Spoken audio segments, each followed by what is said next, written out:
Time now for the week that was. Let's take a look at the top stories that made headlines around the globe this week.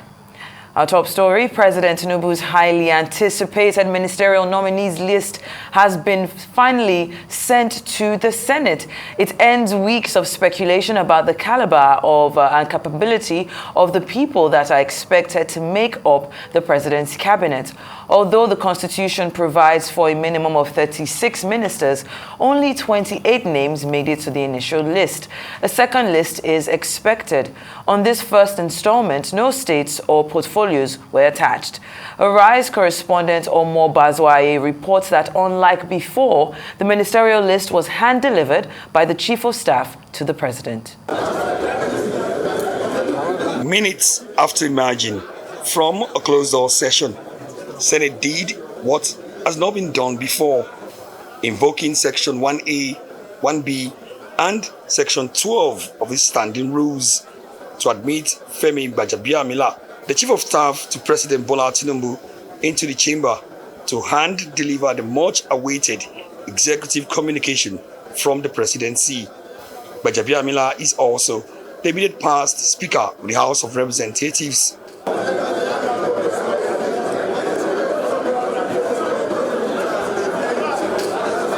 Tinubu's ministerial list arrived the Senate few hours to the expiration of the constitutional deadline, mandating him to forward the names of those he wants to hire into his cabinet to the Senate for vetting and approval within 60 days after his inauguration. But the list unveiled turned out to be an abridged version made up of only 28 nominees with no states or portfolios attached. There was a promise that more names will follow soon. President of the Senate, Godswill Akpabio, quickly unveiled it to senators who themselves had waited long for the executive communication. In compliance with the provisions of Section 147, subsection 2 of the Constitution of the Federal Republic of Nigeria 1999 as amended, I am pleased to forward to the Senate for confirmation the underlisted 28 ministerial nominees. Dominating Tinubu's ministerial list are former governors, strong political allies believed to have worked for Tinubu's victory at the polls, and a sprinkle of technocrats. Some of the former governors include Nasir El-Rufai and Nyesom Wike, who happens to be a card-carrying member of the main opposition People's Democratic Party, PDP. Also on the list are former governor of Jigawa State, Abubakar Badaru, and former governor of Ebonyi State, Dave Umahi, who currently serves as deputy majority leader in the Senate. Yes, the list we have so far is not complete, and I'm hoping that by the time the complete list is brought to us, we'll begin to see holistically the Executive Council of His Excellency, the President of the Federation. But for now, we have our fingers crossed and see when they bring the rest of the list. Tinubu's list is also significantly dominated by former National Assembly members, mostly senators. Top on the list is the current acting national chairman of the governing All Progressive Congress APC, Senator Abubakar Kyari from Borno State. Also on the list is Senator John Eno from Cross River State and Senator Sani Abubakar Danladi. Former Deputy Chief Whip of the House of Representatives in Kiruka Onyejocha from Abia State, Honorable Olubumi Tunjiojo and Abubakar Momo complete the list of former National Assembly members on Tinubu's ministerial list. Former Executive Director, Nexim Bank, Stella Okotiete from Delta State, and the Special Advisor to the President on Communication Strategy and Special Duties, Dele Alake, also made the list. Alake is a close ally of President Tinubu. Former Commissioner in Lagos, Wale Edu, is another right-hand man of the President on the list. A surprise package on the ministerial list is the publisher of Blueprint newspapers, Mohammed Idris. One of the lead counsels in Tinubu's case at the Election Petition Tribunal, Lateef Fagbemi, and their Accord Party governorship candidate in Oyo State, Waheed Adebayo Adelabu, also made the list. The 28 names we received, we expected more than 28 because we have 36 states, and every state should have a nominee by the constitutional requirements. But they have just sent 28, and we're expecting more names. From the 28 names we've received, we are pleased with some of the names we have seen. This time around, the 10th Senate is going to examine the characters, the personalities, the experiences, the background of every nominee. Meanwhile, the Senate has suspended all its rules and even shifted its annual recess to enable it begin the screening and confirmation of the ministerial nominees starting from Monday. Omo Bazwaye, Arise News.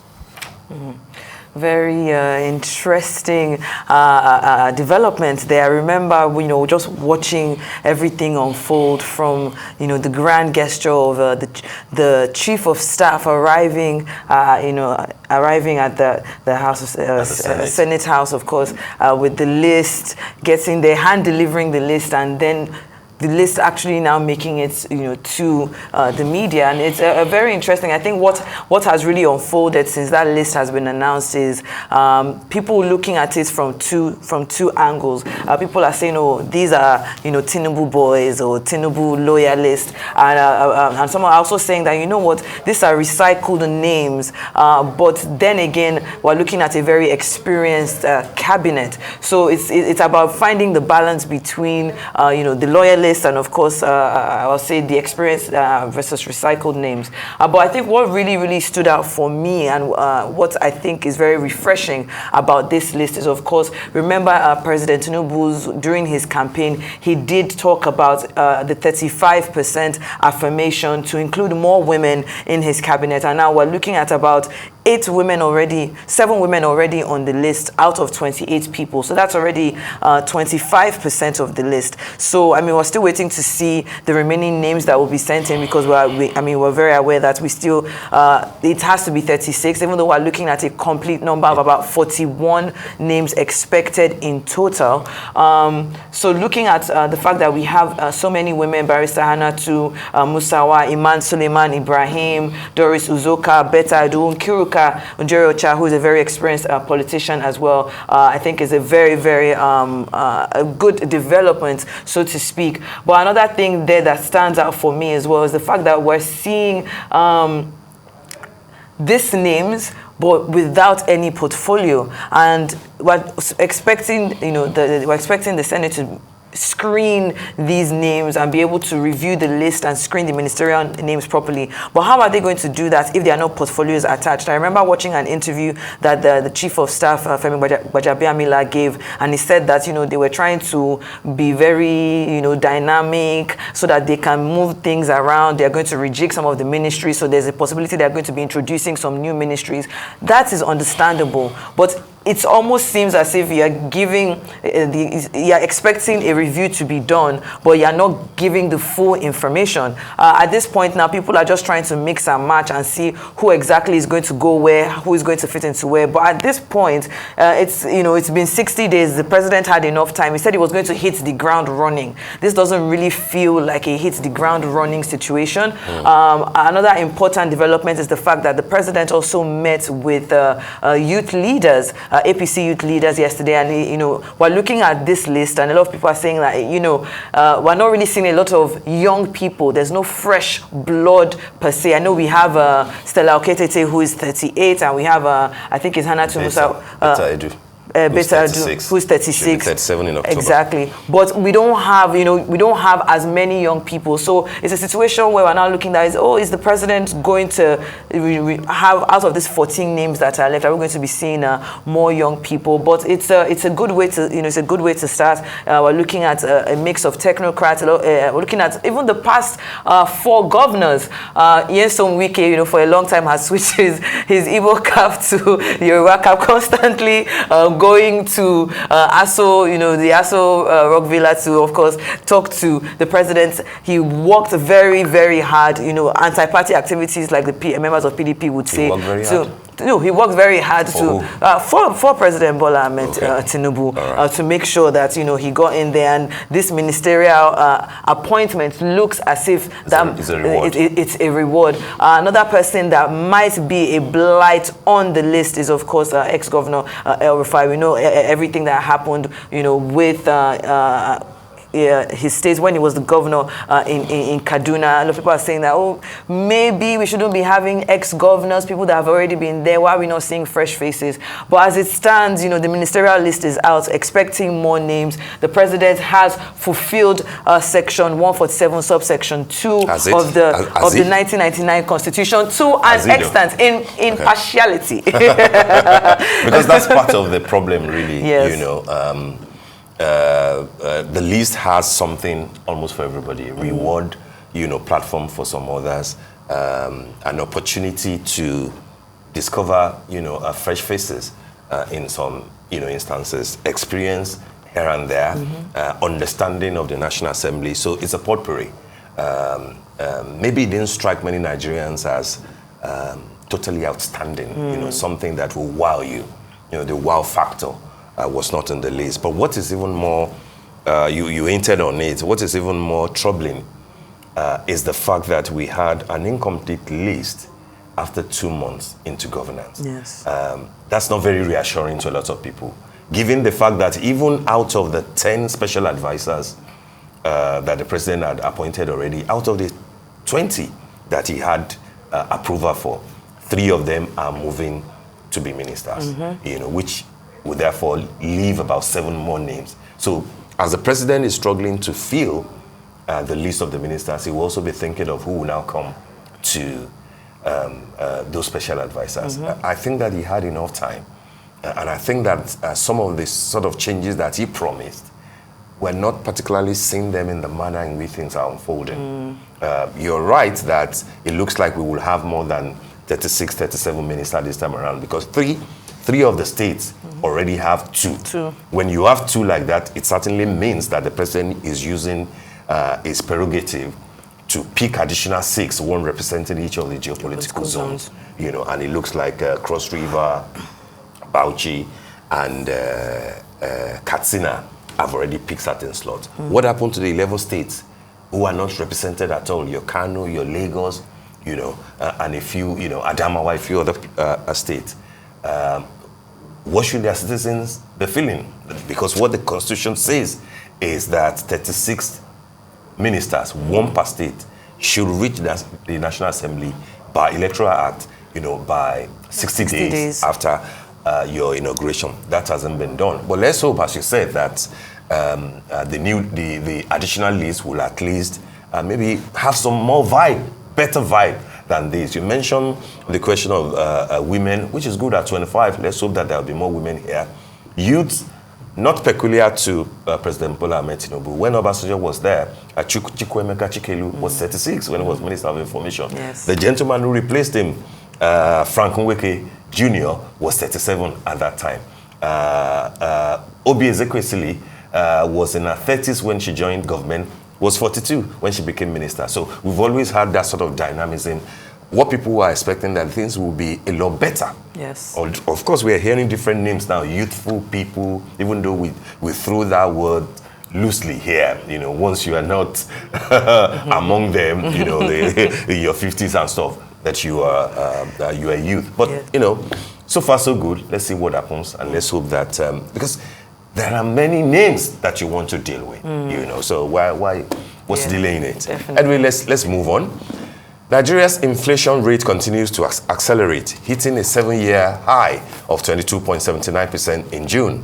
For millions in the country, the rising cost of living is a cause for concern. Now the situation has worsened following the scrapping of petrol subsidies, leading to a hike in fares, food and rent, while wages have remained the same. Our Rice News correspondent Nkechi Nana reports on coping mechanisms some Nigerians have adopted.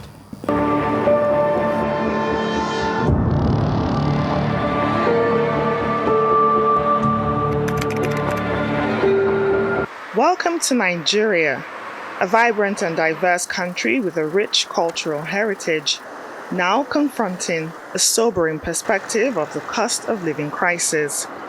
I'm here at what used to be one of Abuja's busiest main roads, a place that reflects the heart of Nigeria's political and administrative center. But behind its grandeur and modernity lies a stark reality: the rising cost of living that's left many to little or no disposable income. They come, but most of them don't end up buying because of the price. Before, if it were before, now you will meet customers in the shop. Out of like 5, it's only 3 or 2 that will buy. The rest will tell you we will come back later. People are now prioritizing what they buy. Some people no longer do impulse buying. Most times someone might have pot at home and he's not that old, but because he has a lot of money at his disposal, he wants to maybe get another second pot. But because of the way things are going, people no longer buy, a whole lot of things at home. They buy what they need. What you've just heard is a result of record-high soaring inflation in Nigeria that's made everyday items like food, fuel, and housing increasingly unaffordable. Let's take a look at the key factors contributing to this crisis. During the COVID, the idea was that the COVID pandemic basically contracted our economy. That coincided with the Russian-Ukraine war, which had impact, especially inflationary trend with food and all that supplies. Beyond those external factors, a large chunk of the cost of living crisis are recent. One, of course, we have the perennial either farmers' conflict and how it affects food supply and increases food prices. On quarter by quarter, we see increases. Then the removal of fuel subsidy had massive impact because it also affected cost of transport, which is a very large percentage of household spend. So if you look at typical household spend, the working class, much of the cost, significant cost goes to transport. And then the transport cost has domino impact on food, cost of food and even services. So everything goes up. Increased transportation costs, lack of efficient public transportation are among the daily challenges Nigerians continue to face. This is evident at the Otako Motor Park, where there's an obvious reduction in the amount of travelers boarding cars that go across the country. Before, we run from Abuja here to River State 15,000. But now it has increased to 500 from Abuja to River State. Some come out to come and join vehicle to go, but the price will not suit them, they'll go back due to the price change. Formerly, we are collecting 15,000, 13,000 from here to Enugu or Onitsha by Siana. But now, people we are collecting now 28,000, 30,000, and people is not traveling anymore. Well, that's all on the week that was.